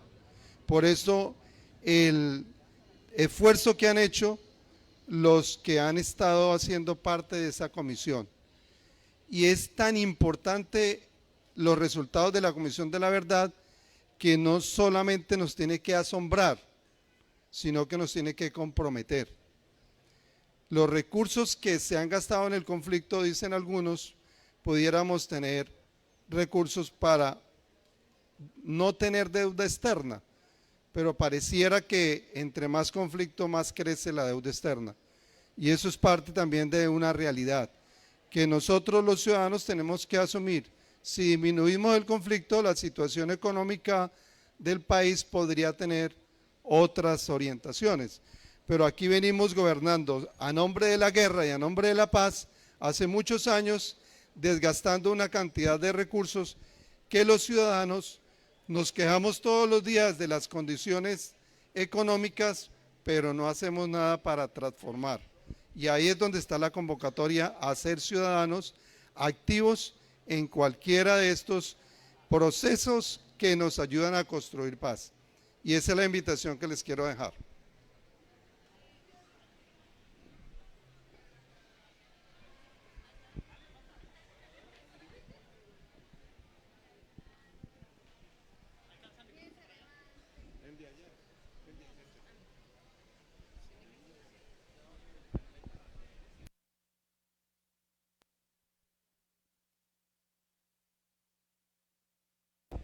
Bueno, buenas tardes para todos.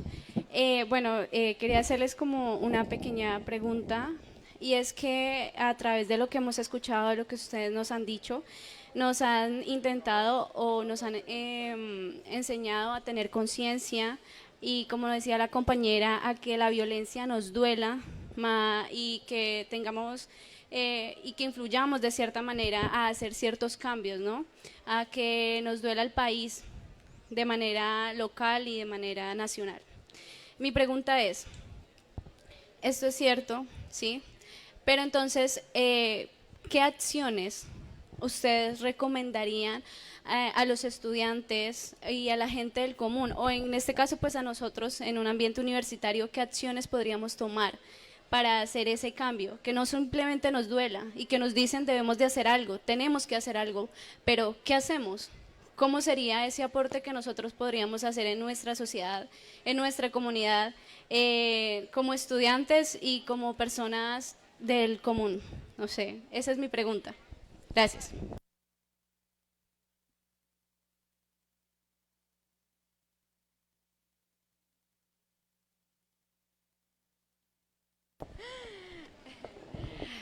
Bueno, la gran pregunta. Ay.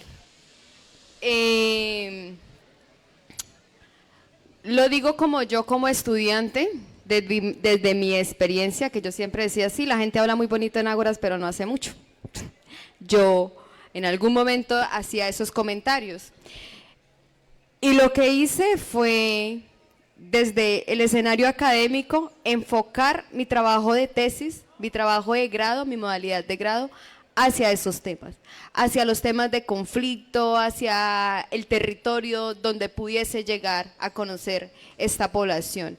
Entonces, una manera de tocarnos eso es que en los programas hay semilleros de investigación que trabajan esos temas, que lo están investigando, y hay muchas investigaciones muy buenas. Lo complicado es la divulgación, porque el hecho de publicidad no es igual a que la gente lo conozca, lo sepa. Entonces, como estudiantes, eso, acercarnos a los semilleros, en los espacios territoriales, todas las carreras, desde lo que yo estuve trabajando con ellos y acompañándolas, todas las carreras son funcionales. Entonces, al que le gusta le sabe, y si a uno le gusta el tema, uno enfoca su práctica profesional, su pasantía hacia uno de esos territorios y llegar allá, aportar lo que nosotros sabemos, porque lo que mejor podemos aportar como académicos y como este escenario pues es conocimiento, y ayudar a ese avance de la sociedad. Entonces yo siento que eso, buscar los espacios, enfocar las investigaciones allí, y también con algo tan mínimo que es, bueno, vamos a hacer la paz, tratemos de hacer la paz con la familia, tratarla de hacer también con la pareja, porque, ay, sí, es muy bonito hablar de paz, pero si alguien me dice lo que no me gusta es cállese de una vez. Pues no, tampoco así, porque hay que tolerar, hay que respetar, hay que saber escuchar. Entonces, por esas acciones tan mínimas, tan pequeñitas, van sumando a la paz. Y la invitación es, sigamos buscando estos territorios, lo que decía Andrés. La comisión arrojó mucha información, pero hay mucha información que sigue allí. Esos territorios están desbordados de muchas historias, de muchas curiosidades, de mucha gente súper importante, hay mucho saber. El sur está lleno de saberes que no han sido trabajados, que no han sido socializados, que no han sido sacados de los territorios. Y tampoco es ir a llegar y manosear la comunidad y sacar con la información, sino es llegar a hacer también un trabajo desde el sentir. Porque antes de ser profesionales somos personas, somos mujeres, somos hijas, somos madres. Entonces llegar a estos territorios desde esta posición más humana, más que el profesional, nos permite acercarnos a esas realidades y trabajar con ellos. Es eso. Y la ley de atracción, si usted dice yo quiero estar allá, yo quiero conocer esto, la vida te lo pone, porque es así. El pensamiento es poderoso, sí. Vale, muchas gracias. Ahora damos paso a un comentario que tenemos desde la fanpage con el estudiante Fernando Alrey Rojas. Buenas tardes. Desde la página de Facebook de la Radio Universidad Surcolombiana 89.7 FM tenemos a Piedad Vitopia, la cual nos comenta: todos queremos la paz, pero una paz sin impunidad donde los acuerdos se cumplan a cabalidad. Listo, así finalizando, damos paso al cuarto momento de las conclusiones del evento a cargo del profesor José Jair Toro, magíster en educación y miembro del equipo de profesores de ética de la Universidad Surcolombiana. Te voy a robar 30 segundos un poco para aportar a la respuesta que hace la compañera antes de que se pueda cerrar el foro. Y yo sí quiero convidar a toda la universidad para que llevemos el informe final, el legado de la comisión al aula. ¿Qué podemos hacer? Lo primero que debemos hacer es llevar el informe de la Comisión de la Verdad a las aulas. ¿Cómo lo llevamos? Con lecturas cotidianas antes de empezar la clase, usándolo como fuente de investigación, usando los videos, las lecturas, los audios. Llevemos el legado y el informe de la comisión al aula. Después, salgamos del aula a la sociedad a implementar esas recomendaciones. Las recomendaciones no son solo para que las implemente el presidente, el ministro, la fuerza pública, son recomendaciones a la sociedad. Es un llamado a la paz grande. Implementar, salir del aula a trabajar por esas recomendaciones. ¿Para qué? Decía el padre Francisco de Rux estas palabras: queremos que el informe produzca el efecto de una piedra que cae en un cuerpo de agua y que sus ondas ericen la superficie entumecida de Colombia. Llevar el informe a las aulas, salir de las aulas a la sociedad, hacer que esas recomendaciones sean posibles y que el conflicto no se repita. Quería completar eso.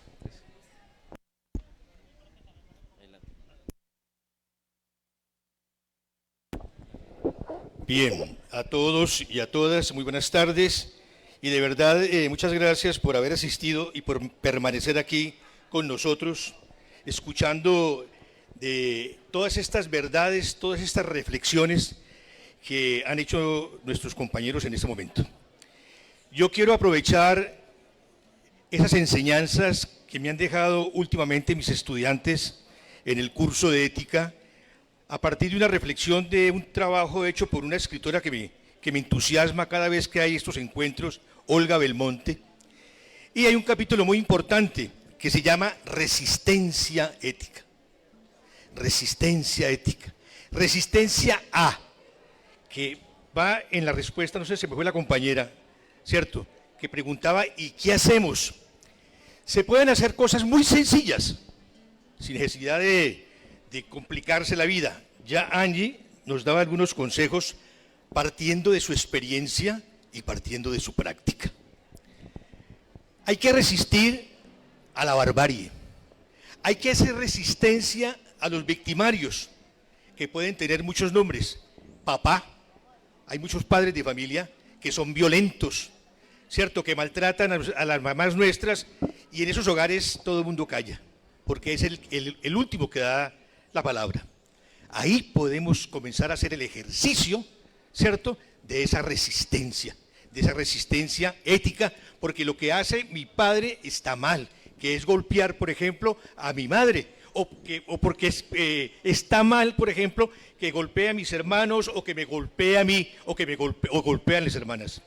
Resistencia ética cuando el novio violenta a su novia, cuando el victimario, ¿cierto?, asesina a su compañera por celos. Es allí, mire, pequeños ejercicios que van fortaleciendo, ¿cierto?, ese carácter y de verdad que nos forma para que esto no vuelva a suceder. Entonces yo diría que hay que hacer un replanteamiento de la ética, porque la ética convive con nosotros, no está fuera de nosotros, sino que hace parte de nosotros. Cada conducta que nosotros realizamos cuando interactuamos con los demás, esas conductas tienen sus afectaciones, para bien o para mal. Entonces yo creo que el mecanismo es muy sencillo, ¿cierto? Comenzar con estos pequeños ejercicios desde casa, ¿no? Porque, yo recuerdo que hace unos años uno escuchaba a algunos compañeros de izquierda con unos discursos maravillosos, pero cuando uno iba a la casa de ese compañero, el tipo era un monstruo, o sea, se quedaba en el discurso. Yo creo que de verdad podemos, con pequeños ejercicios, para ir, como decía el compañero, contaminando. Hay que contaminar al otro de este tipo de prácticas que sí sirven y que se pueden hacer realidad para transformar este mundo, para transformar la sociedad, para transformar nuestro mundo cotidiano. Esa sería entonces una pequeña reflexión alrededor de lo que han puesto los compañeros y basada también en las ilustraciones que me han dado mis estudiantes en el curso de ética. Muchas gracias. Buenas tardes, regálenme un minutico nomás para agradecerles a todos la asistencia. Mi nombre es Tobias Rengifo, también tengo a cargo unos grupos de ética, agradecerles a todos que hayan venido. Decía Gandhi que lo que se hace con violencia, la única forma de mantenerlo siempre será con violencia, quiere decir que lo que hay que hacer es actos diferentes a violencia para poder salir de la violencia. Ese es un ciclo ahí que es casi imposible. Los conflictos no los generan otros, ¿no? Recuerden cuando va como terminando, digamos, esta Segunda Guerra Mundial y vuelve otra vez el proceso de la India que se había sido detenido exactamente por la guerra y lo que se les ocurre a los ingleses para decir, venga, listo, liberamos a la India y para que no tengan conflictos, las vamos a dividir, una parte para los hindúes, otra para los musulmanes. Y ellos dicen, un momento, nosotros nunca hemos tenido problemas entre hindúes y musulmanes, somos hermanos que siempre hemos vivido acá bien y en paz, ¿por qué nos vienen a crear la guerra? Que otros no nos la creen. Lo que tú dijiste, lo que tú preguntaste, ¿qué hacemos? Yo creo que hay mucho para hacer y tú respondiste maravillosamente. Así que chicos, ánimo, adelante, quizás nosotros estamos viendo cómo va floreciendo una nueva Colombia desde ustedes mismos. Y eso nos alegra mucho y queremos seguirla viendo floreciendo con esas reflexiones. Muchas gracias por haber venido a habernos acompañado en el foro. Gracias. Bien, buenas tardes para todos. Desde esta humilde mesa me han pedido el favor de hacer algunas conclusiones. Espero pues llenen de satisfacción el corazón de ustedes con lo que voy a tratar de resumir. De pronto no era el más indicado, pero lo hago con cariño porque también he vivido la violencia personalmente. Por allá en el año 98 fui víctima de una bala en este conflicto interno. Y cuando escuchaba todo esto veía que eran muertos y muertos y pensaba yo, y el que no murió, todo ese proceso psicológico que no se le ha tratado. Y yo soy uno de ellos porque quedé hablando bien, pues porque la boca me quedó bien, porque el tiro me atravesó toda esta parte, pero no me trataron psicológicamente y simplemente me dijeron, usted está bien, está vivo. Pero no miraron el tema psicológico, la familia, nada de esto. Pero aquí estamos. Resultados y dificultades de la Comisión de la Verdad 2017 al 2023. Aquí estamos hablando de paz, porque es un tema de paz lo que se propone. Y la paz se da con verdades. Por eso felicito a los estudiantes que están aquí. Uno siempre como que se vuelve regañón, ¿no? Parece como los sacerdotes que regañan a la gente que va, pues debe felicitarlos porque van. Yo los felicito y ustedes se merecen un aplauso porque están aquí esta tarde aguantando este calor, ahí esas sillas tan incómodas. Debemos felicitarnos porque queremos la paz y queremos la verdad, porque la verdad nos hace libres. El doctor, que yo no hablo muy bien inglés, José Chan, Borwin, etcétera, nos habló del proceso de paz en Irlanda. Y uno queda atónito cuando él habla de 3.500 muertos, y él lo decía con esa tristeza y ese dolor, y aquí tantos muertos en Colombia y seguimos riéndonos. Es más, queremos más guerra. Hay actores que quieren más guerra. Y cómo Irlanda nos enseña en un pueblo tan pequeño, a pesar del tema religioso, político. Me gustó cuando él habla de una palabrita interesante: oiga, nos ponemos de acuerdo y como que más bien dejemos las muertes y hagamos un trabajo todos unidos, a pesar de que hayamos sido colonizados por otro país, pero entendámonos entre nosotros. Eso me hizo acordar de un texto, de un libro que siempre me ha gustado. Yo no quiero aquí hablar de política porque dirán, profesores hasta godos serán, de Álvaro Gómez, cuando escribió el acuerdo sobre lo fundamental. Y es esto: ponernos de acuerdo en lo que nos entendemos, no en lo que no nos entendemos. Empecemos en lo que estamos de acuerdo: la paz, la convivencia. Y cuando la niña decía que qué hacer, pues está sencillo, nos quitaron la historia de los colegios, pues reintegrémosla nosotros los profesores de sociales, de humanidades, enseñémosle a nuestros niños la guerra en Colombia para que eso no vuelva a suceder, porque con tristeza y verdad me gustó mis hijos de ética, 4 cursos que tengo, me decían, profesor, yo no tenía ni idea eso de la Comisión de la Verdad. Oiga, lo felicito, yo no le iba a calificar si usted me iba a responder bien, dígame la verdad, qué bueno, empecemos por ahí, porque todo se vuelve una calificación, y como es una calificación, entonces yo le miento al maestro. No, desde la clase, decir la verdad. Por decir la verdad tiene 5 hijos, le dije, me gusta eso, porque hay que calificarla entonces, para que digamos la verdad. Y ese curso de ética mío, todos tienen 5, porque fueron sinceros. Y es ahí donde se debe cultivar la verdad, no en cosas extraordinarias. Y bien decían aquí en ese conflicto de Irlanda, como nos lo refería aquí el doctor, en una frase, y que lo recordaba el profesor Carlos, no tenemos memoria, la desmemoria, yo esa palabra no la había utilizado mucho, no tenemos memoria, se nos olvidan rápido las cosas. Y es posible que nosotros los universitarios, hoy aquí estamos hablando de esto, y en 20 años, me perdonan lo que voy a decir, yo soy brocha para hablar, nos aburguesemos y como estamos bien, nos olvidamos de las luchas que hacíamos en la universidad y nos olvidamos del otro que sufre, que al que ha tenido la guerra, como dijo aquí la niña Angie, lo que dice ella es que la guerra es muy berraca y como a mí no me ha tocado, yo aquí estoy sabroso, porque como no nos duele el otro, un tema de alteridad. Cuando a mí me duele el otro y siento al otro, ahí sí me doy cuenta del dolor. No desde aquí, así yo no sufra, tengo que tener en mi alma el dolor del otro. Y cuando yo sienta el dolor del otro, se transforma la humanidad, se transforma el corazón y se transforma la vida y sobre todo, dar testimonio. Y por eso cuando aquí el doctor nos hablaba de su segunda conferencia, la ética como hábito para la vida y una práctica en las ciencias humanas, el doctor Andrés Restrepo, y él hablaba de algo que es que uno le duele eso cuando el proceso de paz que nos pusieron a votar, y yo hablaba de la paz y el pueblo dijo no. Yo no pude entender por qué el pueblo dijo no a la reforma agraria, yo no entiendo por qué el pueblo dijo no a finalizar el conflicto, por qué el pueblo dijo no que las drogas seguras siguieran, que las víctimas sigan jodidas, que no hubiera jurisdicción para la paz. Votamos al revés, porque se volvió un tema político y en Irlanda, ¿qué hicieron? No, ayudémonos Es un tema político, pero entre todos ayudémonos. Aquí tenemos una división muy grande, si soy de derecha, si soy de izquierda, si soy de centro.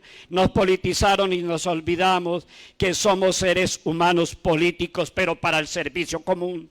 Todos nos debemos de servir los unos a los otros indistintamente del partido político que tengamos. Y cuando tengamos esa clara conciencia, vamos a entender que el proceso de paz fue el inicio en Colombia para no más guerra, porque desgraciadamente seguimos en la guerra, porque la política, esa política tradicional no ha permitido el cambio en Colombia.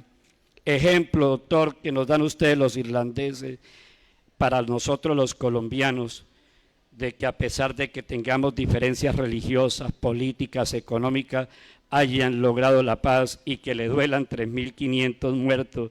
Nosotros llevamos cualquier cantidad y seguimos felices. Es más, hay una bomba y la gente hace esta pregunta: ¿cuántos murieron? ¿20? ¡Ay, tan poquitos! Para ese estallido debieron de haber muerto más, porque estábamos enseñados a la violencia. Yo soy fruto de la violencia en Colombia, ya cumplí 60 años y seguimos en violencia. ¿Cuándo voy a ver la paz? Con mi nieto, con Jerónimo, que tiene mes y medio, porque hay que enseñarle la paz. ¿Y cómo se enseña, doctor? Lo dijeron ustedes y lo dijo el doctor Carlos: el buen saludo, el respeto a la esposa, a los hijos. El problema es la familia. Mientras no construyamos una verdadera familia, no hay paz. Desde que yo como estudiante y con el profesor: buenos días, ¿cómo está? ¿Cómo le va? El buen saludo. Que yo como maestro reconozca que también me enojo en clase y agache mi cabeza y pida disculpas. El ejemplo ante todo. Ayer con los de epistemología en derecho por ahí tenía una rabia y ayer les ofrecí mi disculpa. Eso es producto de la paz. Yo no soy el docente el que mando, soy parte de la clase. Con ellos instruye y nos instruimos todos, porque yo recibo formación también de los estudiantes. Nadie es más que nadie. Y cuando entendamos eso, podemos decir que hay que acabar con todo aquello que nos oprime. Y por eso Angie decía otra frase: hay que seguir mirando los espacios de reincorporación. Porque cuando alguien comete un error lo juzgamos, ¿no? Alguien está en la cárcel, lo señalamos: ese estuvo en la cárcel por matón, por ladrón. Ve, y es que no tiene derecho a la segunda oportunidad, al perdón, a la reparación, a que tenga una nueva vida. ¿Por qué lo tenemos que seguir señalando? Él también tiene una familia, unos papás que de pronto se pudo equivocar o la situación lo llevó allá, pero es el mejor humano que podamos tener en la vida. Hable con él, converse con él y se va a dar cuenta que es mucho mejor persona que ni usted. Porque muchas veces señalamos, pero no nos damos cuenta de lo importante que es ese ser humano para nuestra sociedad. Miremos allá. Hay que tener la experiencia de convivir con ellos. Sería interesante. Cuando uno se mete, como dicen, en el barro, entiende al otro. Nos tiene que doler el país. La paz es una prioridad. Y profesor, sigo con el tema de la ética. Es un hábito. La ética es un tema de hábitos. Así como nos cepillamos y nos bañamos, la paz debe convertirse en un hábito. Todos los días salir con el corazón desarmado, con el corazón lleno de amor, porque si llegamos siempre con ese corazón lleno de odio, nunca podremos perdonar. Y yo creo que hice ese duelo con la persona que de pronto en su momento, y no doy aquí nombres, ordenó que me mataran. Le perdoné, le di la mano y le dije: usted también tiene familia, se equivocó. Dios me dio la oportunidad de seguir viviendo. Hay que desarmar el alma, porque cuando no desarmamos el alma y seguimos con odios, no habrá reconciliación, no habrá paz y menos no habrá verdad. Muchas gracias.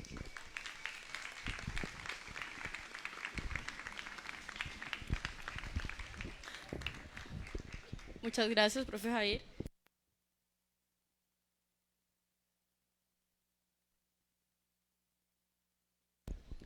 Bueno, ahora damos cierre al 12º Foro Universitario de Ética, Resultados y Dificultades de la Comisión de la Verdad en el año 2000. 2017 a 2023, agradeciendo la asistencia a los estudiantes de ética, a los profesores de ética, a los ponentes y a todas las personas aquí presentes.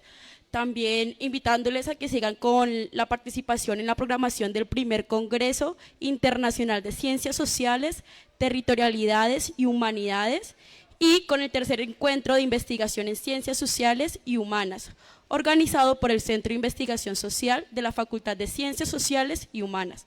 También los invitamos a que a continuación sigan con la actividad aquí en el Ágora, un cuarto para el arte del bienestar universitario, y también a que hagan parte de la conferencia que hay en el Olgatoni, a cargo de la profesora Natalia Quinceno Toro, doctora de Antropología Social de la Universidad Federal de Río de Janeiro y profesora e investigadora de la Universidad de Antioquia, que se titula la conferencia Ecología